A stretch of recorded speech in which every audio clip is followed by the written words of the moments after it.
Mga kapatid, tayo po ay dadako sa pinakamahalagang bahagi po ng ating po pananambahan. Inaanyayahan ko po ang lahat po ay tumayo upang magkaisa tayong magbigalang sa salita ng Diyos sa dadalhin ng ating pong pinagpalang mangaral, ating beloved ordained preacher, Louie Angeles. Amen. Praise the Lord. Amen. God bless you sa ating beloved Brother Rodel. Tayo po ay manalangin. Opo, dakilat mapagpala amang banal Diyos na makapangyarihan sa lahat, aming pinakamamahal na Panginoong Hesus, Diyos na banayad sa pagagalit, sa gana sa kahabagan, sa pangunang panalangin po ng aming ginagalma, Pastor End Time Prophet.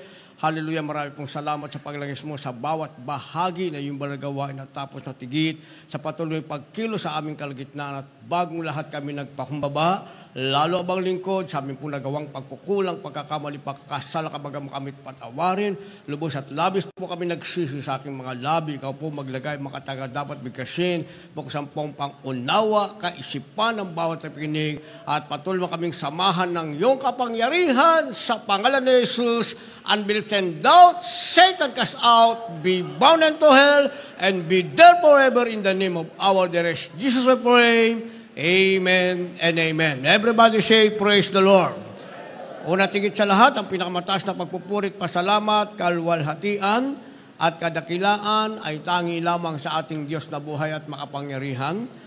Walang iba ang ating pinakamamahal na Panginoong Jesucristo. Takpo'y nagpaabot ng dobling paggalang sa ating pong beloved Honorable Evangelist Will de Almeida, the end time prophet of our loving God, at patuloy po ang ating pag-alala kailanman. Hindi natin malilimutan ang mga aral at turo na iniwan ng ating beloved Arbastan Pastor, our beloved Mama Dear, at apo'y nagpaabot ng paggalang pagbati sa mga beloved children ng ating beloved parents in the Lord, sa ating beloved Maine, sa kanya mga beloved babies. At magandang hapon po sa inyo lahat, sa ating pinagpalang mga baguhan at sa lahat ng viewers sa ating pong live webcast. Ating tatalakayin sa araw na ito, pamagatan nating standard. Standard, ang ibig sabihin, pamantayan. Ilagay agad sa monitor natin. Sabi ko sa inyo, pag tayo ko rito, bago ko pa mabanggit, dapat nasa monitor na natin yan. Yung mga hindi pa sanay dyan sa ating ICO, palitan ng sanay para hindi tayo nadidelay. Standard o pamantayan. Kindly sa ating beloved Bible reader. Sa mga bilang 15 talatay 16, ganito po ang pagkasulat. Isang kautusan at isang ayos ay magkakaroon sa inyo at sa taga-ibang bayan na nakikipanayam sa inyo. Apokalipsis 22, talatay 18 at 19, ganito rin po, pagkasulat. Aking sinasaksiyan sa bawat taong nakikinig sa mga salita ng hula na aklat na ito. Kung ang sinuman ay magdaragdag sa mga ito, ay daragdagan siya ng Diyos ng mga salot sa nakasulat sa aklat na ito. 19. At kung ang sinuman ay mag-aalis sa mga salita ng aklat ng hulang ito, ay aalisin ng Diyos ang kanyang bahagi sa punong kahoy ng buhay at sa bayang banal at nakasulat sa aklat na ito. Amen. Palakpakan po natin ng malakas na palakpak ang ating mahal na Panginoon. Lahat magsabi ng malakas na praise the Lord. Ang ating mabait na Diyos sa langit, ang ating pinakamamahal na Jesucristo, ang magpala ng kanyang banal na salita. Ating tinatalakay standard. Ang ibig sabihin ng salitang standard ay pamantayan.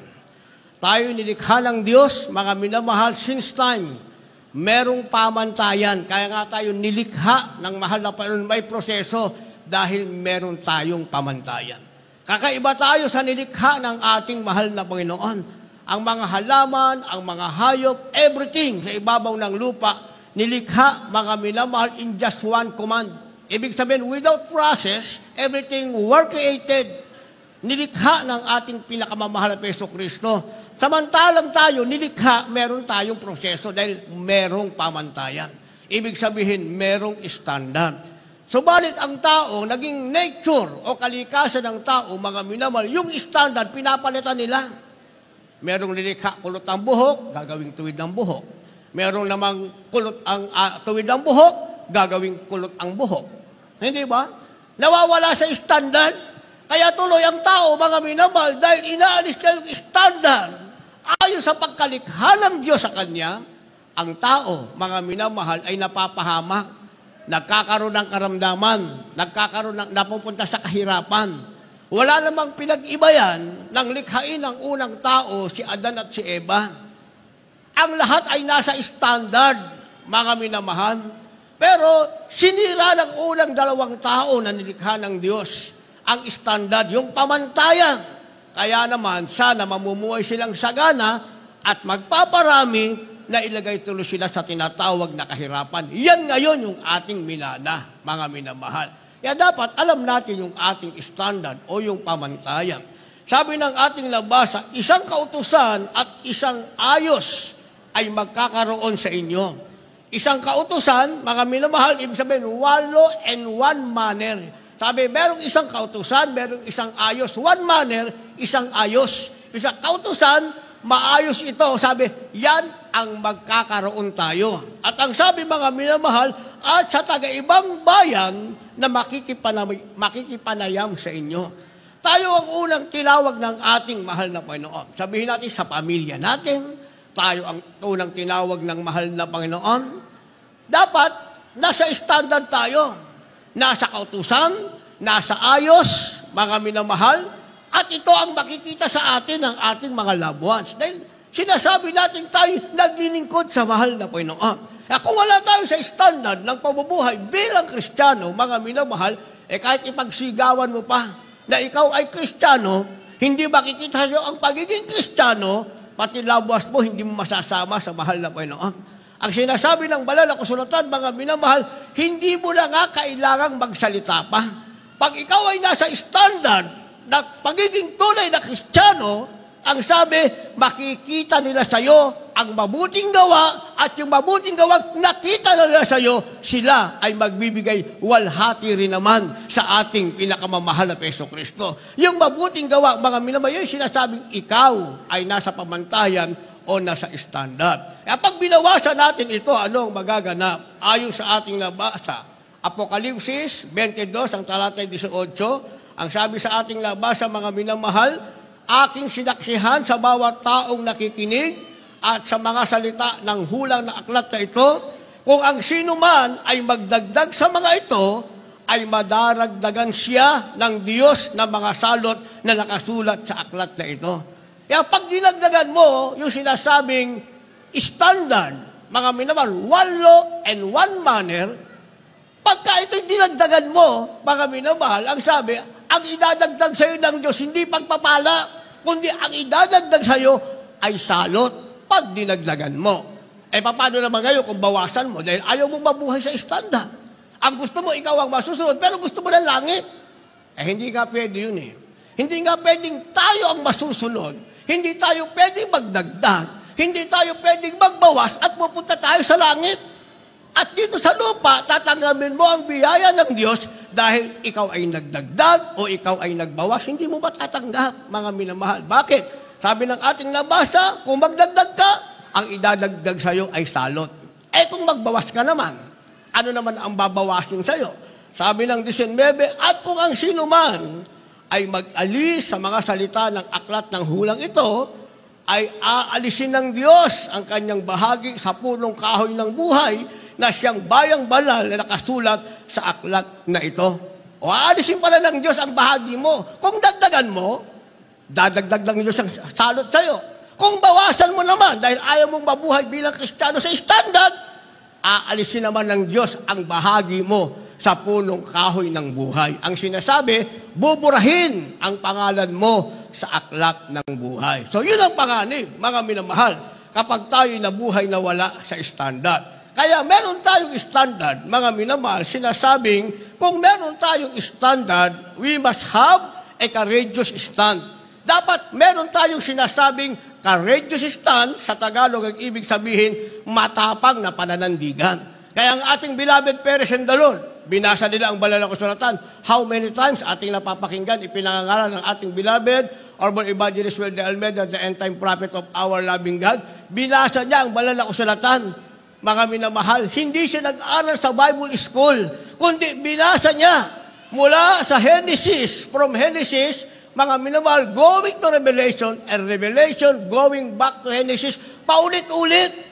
Paano niya binabasa? Mga minamahal, binabasa niya na may standard, may pamantayan. Hindi kagaya ng iba, nagbasa ng banal na kasulatan, kasi yun ang kanilang natutunan sa banal na kasulatan sa Bible School. Ang ating iginagalang na beloved pastor, binasa niya ito ayon sa standard, merong pag-ayuno. Gano'ng kahaba? How many days na? 40 days, mga minamahal. 40 days ang pinag-uusapan natin. Merong 91 days hanggang umabot na ng 120 days. Binabasa ang banal na kasulatan, may pag-aayuno. At nung binabasa na, mga minamahal, hindi nagbawas, hindi nagdagdag ang ating beloved honorable evangelist, our beloved pastor. Bagkus kung ano ang nakasulat, yun ang ginawa nila. Sila muna.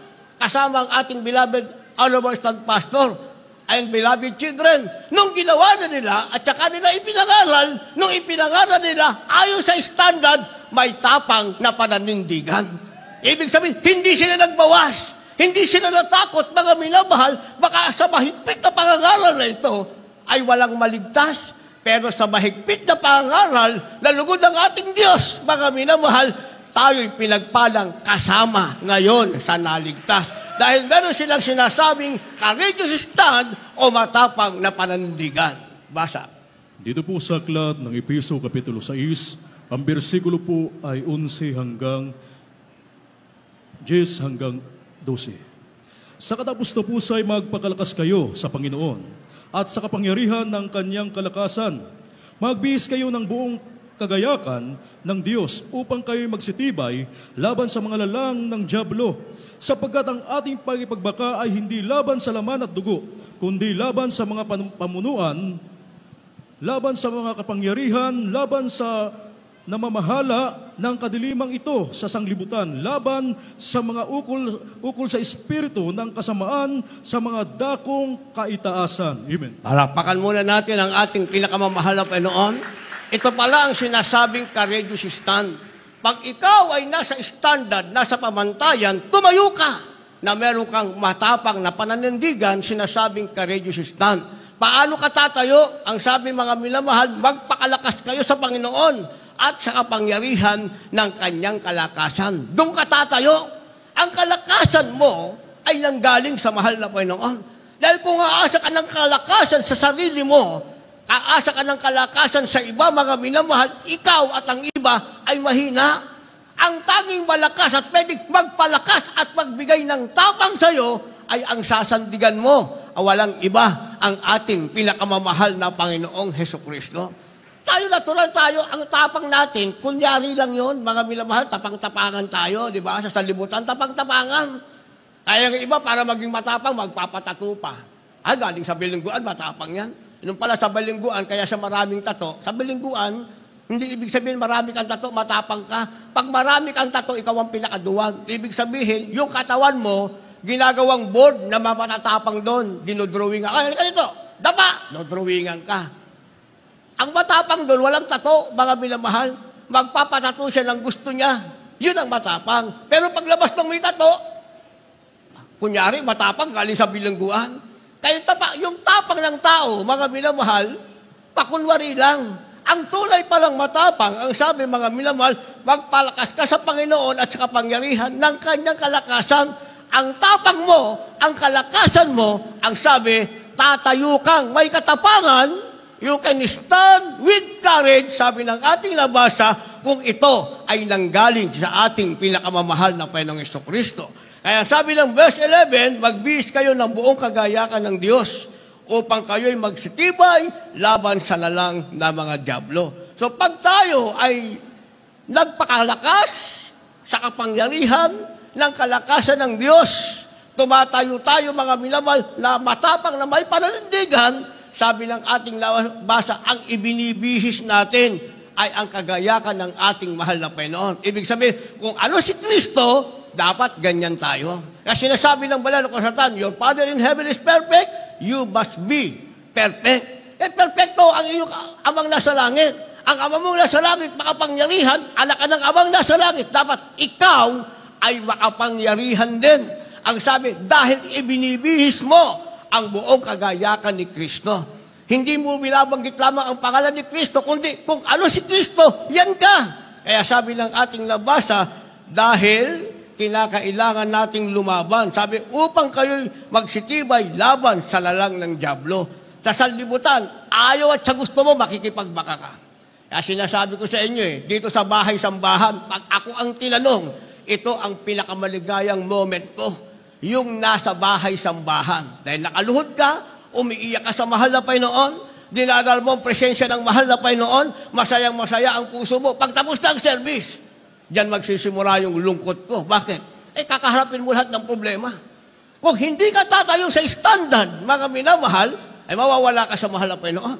Hindi naman katakataka, marami nang nawala sa mahal na Panginoon dahil naging Kristiyano lang sila sa loob.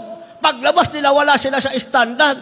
Kaya hindi sila matapang na may pananindigan. Walang tapang yung kanilang pananindigan. Bakit? Dahil sabi ng ating nabasa, hindi nila naibihis ang kagayakan ng Diyos, hindi sila nakatayo laban sa lalang ng dyablo.